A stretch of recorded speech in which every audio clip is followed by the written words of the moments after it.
I'm Dennis Archer, the governor's aide. Noticed I haven't seen you before. Maybe it's because you buy your toothpaste at the wrong drugstore. What should I take that to mean?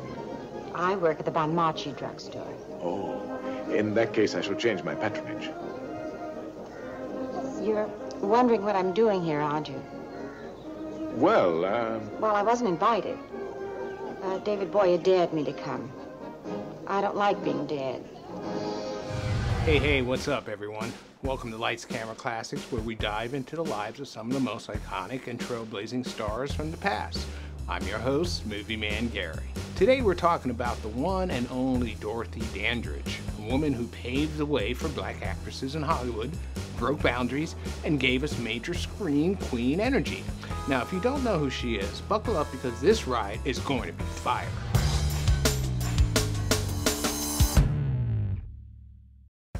So let's talk about Dorothy Jane Dandridge, born in Cleveland, Ohio in 1922. Yeah, way before TikTok and Instagram. She was a singer, dancer, and actress, but Dorothy wasn't just another starlet. She was the first black woman to be nominated for an Academy Award for Best Actress. That was huge back in 1954, y'all. Imagine trying to be a movie star in an era where people of color had like zero representation in major Hollywood films. And I'm not talking about fun cameos or cool side characters, nah. She was the main character before people were even using that term. Oh, no, I can't go in. I haven't been invited. I can't crash a party at Government House. But you can, if you're with David Boyer. I'll say you're my cousin. What difference does it make? It makes a difference to me. If I go in as Margot Seaton. If I have to leave, I leave as Margot Seaton. It's all right with me. That's the way you want it. Well, it may get you into trouble with the governor. Me? In trouble with the governor? Templeton needs me much more than I need him. Do you really want me to go? Yes, I do. You're an idiot to be afraid of those people up there. What for? Am I getting out of the driveway? We're going in.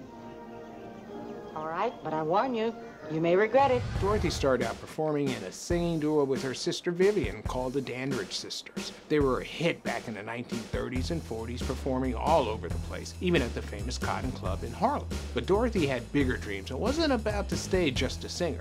She had that ambition, that fire, and by the time she hit the silver screen, people noticed. I want some toothpaste. What kind? Hey, one of those will do. The large or the small? What's the difference in price? The large is 36, the small is 24. I'll take the large.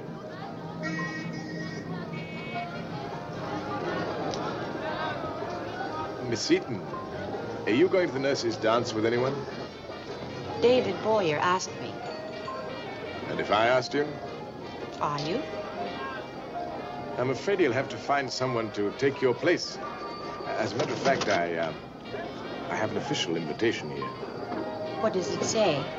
It says His Excellency the Governor requests the pleasure of Miss Margot Seaton's company at his table on Tuesday, March the 15th at 8 p.m.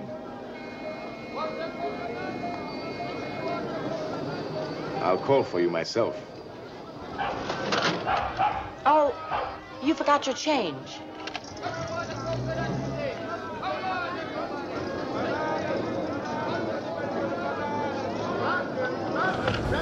Dorothy starred in one of her most controversial films, Island in the Sun, directed by Robert Rosen. This movie, oh boy, it stirred the pot. Imagine dropping a film in the 50s that tackled interracial relationships, colonialism, and politics in a Caribbean setting. It was a whole vibe. I tried writing here the night after I met you at the garden party. Yes? I couldn't get a sentence straight. I just sat here thinking about you. It's a bad sign. Is it? No, somewhere someone once said that there's always a point at the beginning of a love affair where a man can draw back, where he's still safe. Was that what you want to be? Safe? I've been in love. Funny, I don't know anything about you.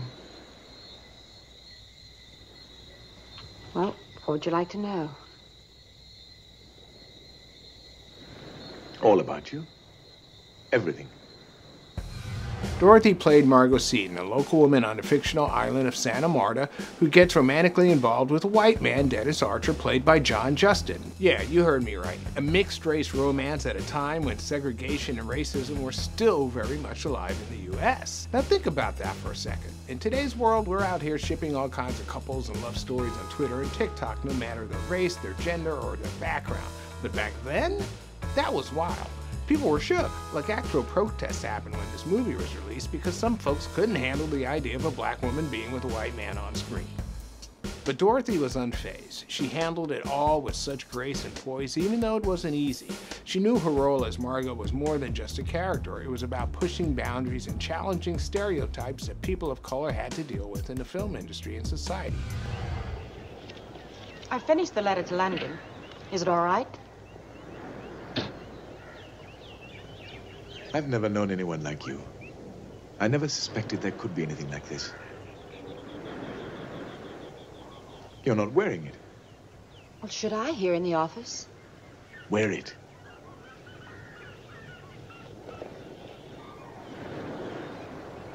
Here, let me.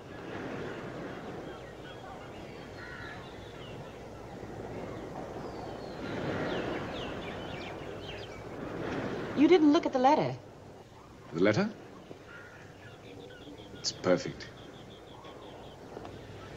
Let's talk about impact. Island in the Sun didn't just make waves because of the scandalous themes, it also showed the world that black actresses like Dorothy Dandridge could lead a movie and hold their own next to Hollywood's biggest names. Period. T.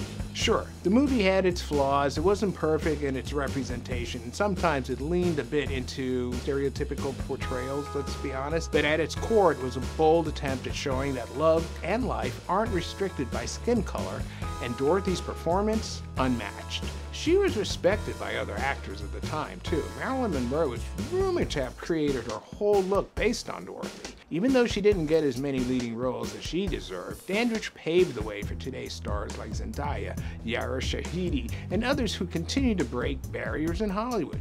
She did it when it wasn't cool or trendy. She did it when it was dangerous. I've resigned. The governor found out about us. Oh?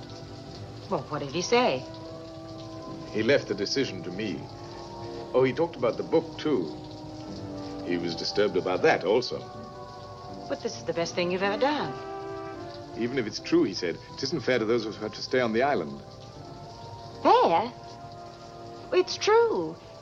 It's so true and so good that it hurts. When are you leaving? Friday. What about you? You needn't worry. I'll be broke.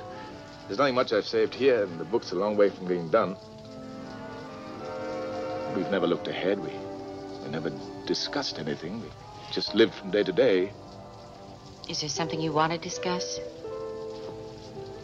Yes, there is. Life without you. Writing things you won't be the first to read. Feeling things we can't share.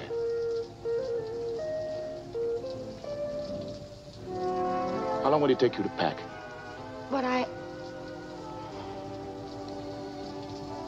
2 hours. I don't have very much either.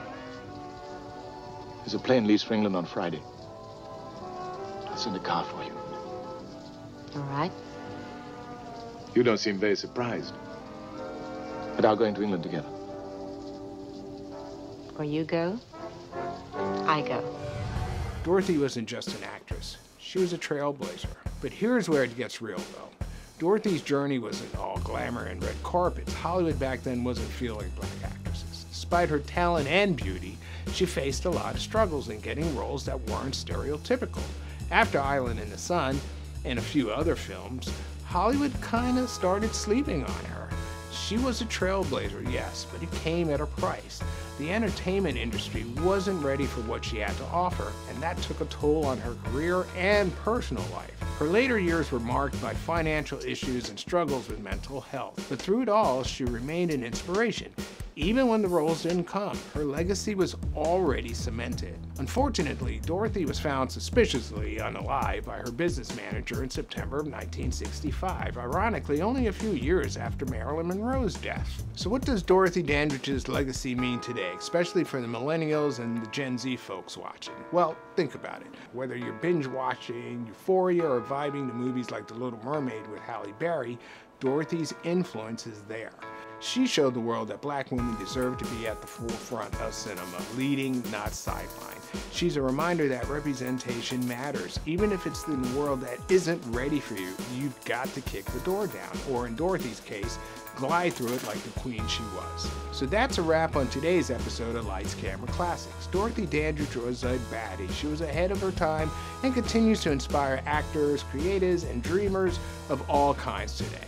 Next time you see someone breaking barriers, remember that Dorothy was out here doing it long before it was a trend. And if you haven't checked out Island in the Sun yet, add it to your watch list. You'll see exactly why she's still one of the most iconic actresses in history.